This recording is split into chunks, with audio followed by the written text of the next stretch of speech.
आइए छात्रों, आज हम नव भारती पाठ दो कलाकार का अध्ययन करेंगे। इनकी लेखिका है मन्नू भंडारी। पाठ का अध्ययन करने से पहले हम मन्नू भंडारी जी के विषय में कुछ जानकारी प्राप्त करते हैं। मन्नू भंडारी, इनका प्रथम नाम महेंद्र कुमारी है, परंतु इन्होंने अपनी सभी रचनाएं मन्नू भंडारी के नाम से लिखी हैं।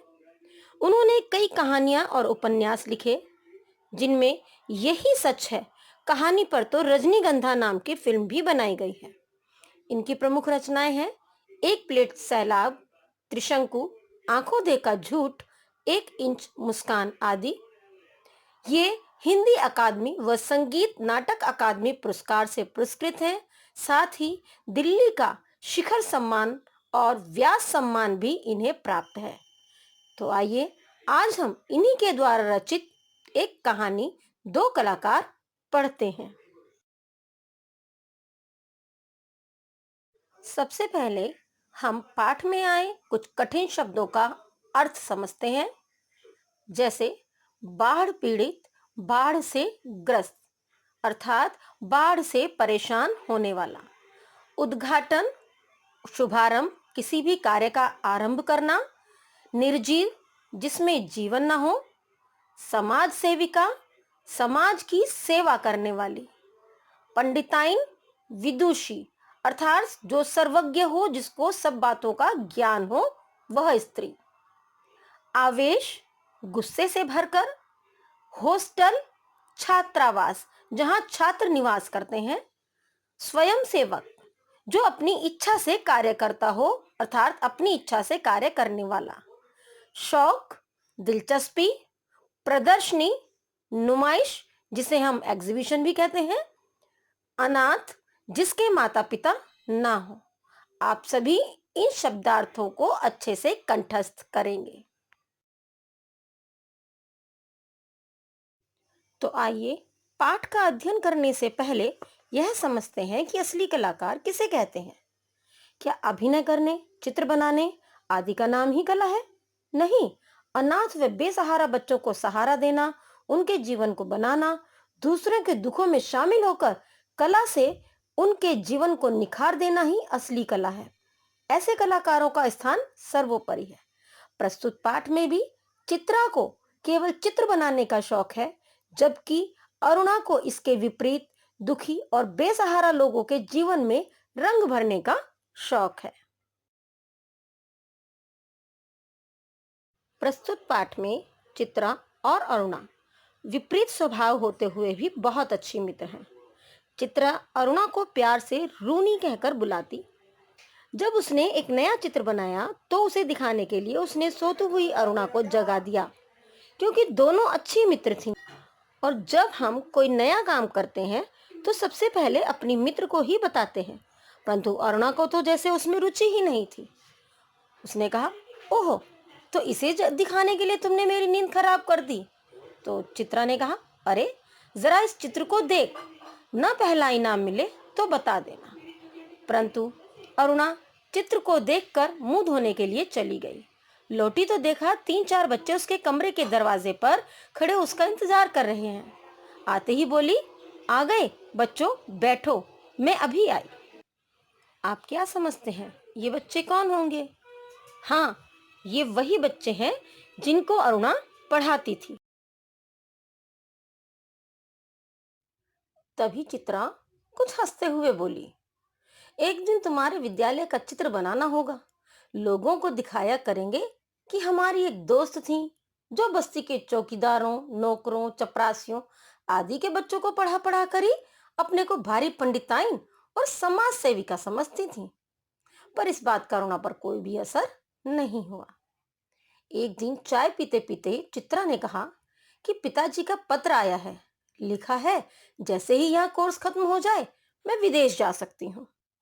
तब अरुणा ने कहा कि मुझे तो सारी कला बिना मतलब की लगती है। किस काम की ऐसी कला जो आदमी को आदमी न रहने दे? तब चित्रा ने पूछा, तो क्या तुम मुझे आदमी नहीं समझती? क्यों? अरुणा ने कहा कि तुम्हें दुनिया से कोई मतलब नहीं। दुनिया में कितनी ही बड़ी घटना घट जाए, पर यदि तुम्हारे चित्र के लिए कोई विषय न छिपा हो तो तुम्हारे लिए यह घटना कोई महत्व नहीं रखती। हर पल, हर जगह, हर चीज में तुम अपने चित्रों के लिए मॉडल खोजा करती हो, क्योंकि चित्रा को तो चारों तरफ केवल अपने चित्र के लिए विषय की ही खोज रहती थी। उसके लिए कोई घटना कितनी मार्मिक है, कितनी दुखद घटना है, उसका कोई महत्व नहीं था। वह तो बस उसमें अपने चित्र का ही एक मॉडल, अपना ही एक विषय खोजा करती थी।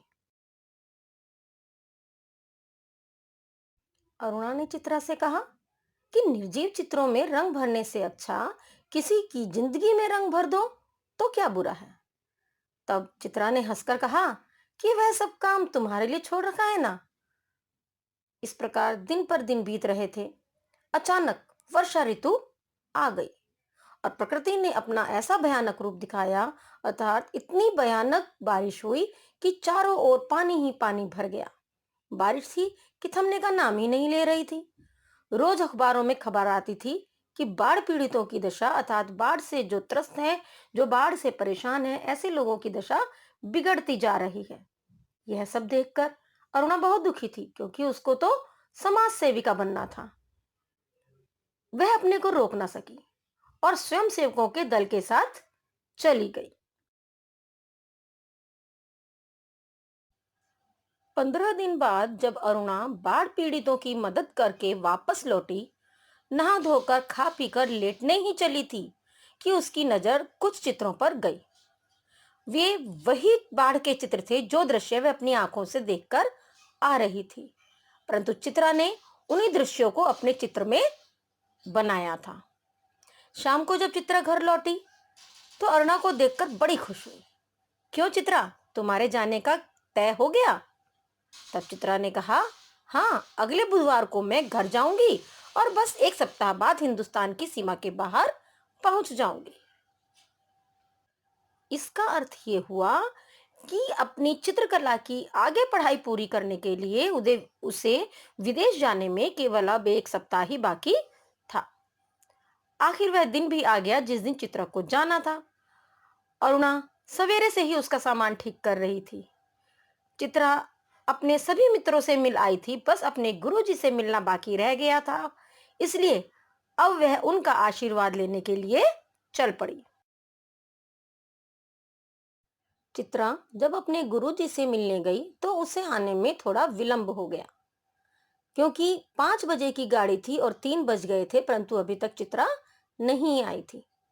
अरुणा ने सोचा वे खुद ही जाकर चित्रा को देखाए कि आखिर क्या बात हो गई। तभी हड़बड़ाती हुई चित्रा आती है। बड़ी देर हो गई ना, अरे क्या करूं, बस कुछ ऐसा हो गया कि रुकना ही पड़ा। तब अरुणा ने उससे पूछा कि आखिर ऐसा क्या हो गया जो तुम्हें रुकना पड़ा। तब चित्रा ने बताया कि गर्ग स्टोर के पास जो पेड़ था, उस पेड़ के नीचे अक्सर एक गरीब सी औरत बैठी रहा करती थी ना। लौटी तो देखा वह मरी पड़ी है और उसके दोनों बच्चे बुरी तरह से रो रहे हैं। उस दृश्य में न जाने क्या था कि मैं अपने को रोक नहीं सकी, एक रफ सा स्केच बना ही डाला, बस इसी में देर हो गई। अर्थात उस जगह में चित्रा को केवल अपने चित्र के लिए एक विषय नजर आया कि एक मृत औरत पड़ी है और उसके पास 2 बच्चे रो रहे हैं। उसने यह बात अरुणा को बताई। धीरे धीरे समय बीता। गाड़ी का समय हो गया। 4:30 बजे चित्रा हॉस्टल के दरवाजे पर आ गई, लेकिन अचानक अरुणा पता नहीं कहाँ चली गई। उसकी कोई खबर नहीं थी। बहुत सारी लड़कियां चित्रा को छोड़ने स्टेशन तक भी गईं, पर चित्रा की आंखें बराबर अरुणा को ढूंढ रही थी। ट्रेन चल पड़ी, पर अरुणा नहीं आई। चित्रा जाते समय अंत तक अरुणा को ढूंढती रही, क्योंकि अरुणा उसकी सच्ची मित्र थी। बच्चों, क्या आप अनुमान लगा सकते हैं कि इस समय अरुणा कहाँ गई होगी? बिल्कुल ठीक, अरुणा उन बच्चों की मदद के लिए ही गई होगी। बच्चों, कहानी का शेष भाग हम दूसरे भाग में पढ़ेंगे। उससे पहले आप अपनी उत्तर पुस्तिका में ये प्रश्नोत्तर करेंगे। अति लघु का पहला प्रश्न है, रूनी कौन थी? दूसरा, चित्रा की रुचि किस में थी, अर्थात चित्रा को क्या पसंद था? तीसरा, अरुणा किन लोगों के बच्चों को पढ़ाती थी? बच्चों, आपको याद होगा चित्रा ने उ- अरुणा को हंसकर कुछ कहा था, तो वही आप बात यहाँ लिखेंगे।